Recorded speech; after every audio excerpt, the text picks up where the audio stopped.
Let's take a look at another Azure Active Directory resource, and that is the Administrative Unit. I'm in Azure Active Directory, and on the left-hand side, we can see administrative units.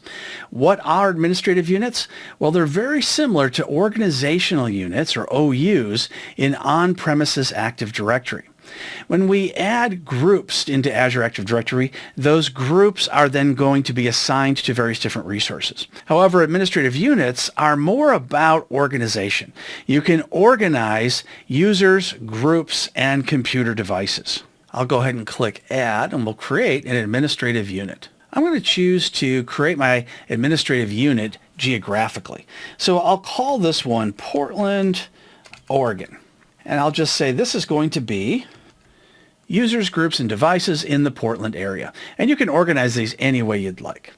I'm going to click on Assign Roles, but if I'd like, I could just choose to create it right away if I don't want to add anything additional. Here are those administrative roles that you can add in, but instead of adding in the Azure roles as we did in groups, here I can add in different types of administrative roles when it comes to Microsoft 365.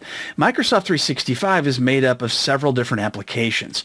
You have Exchange for email, you have SharePoint, Teams, OneDrive, and there are others that are being added on a regular basis. I'm going to choose to review and create and skip the administrative roles because I don't need that for this particular administrative unit. And I'll click on Create. And here is my administrative unit. So I'm going to click on that unit. And on the left-hand side, you can see I can add users, groups, or devices. I'm going to click on Add Members, and I'll go ahead and choose to add some members here. And click Select. And if I'd like to save some time, I can add groups as well that may already contain those users. And I can also create a new group right from this location. I'll choose Admins, click Select, and I can choose multiple groups if I'd like as well.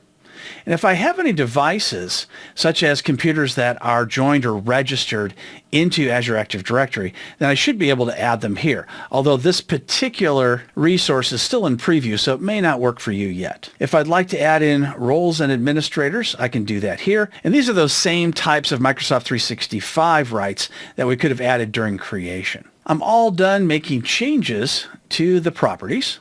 You can see I don't have to click Save all the time. If I change the display name, I would have to choose Save.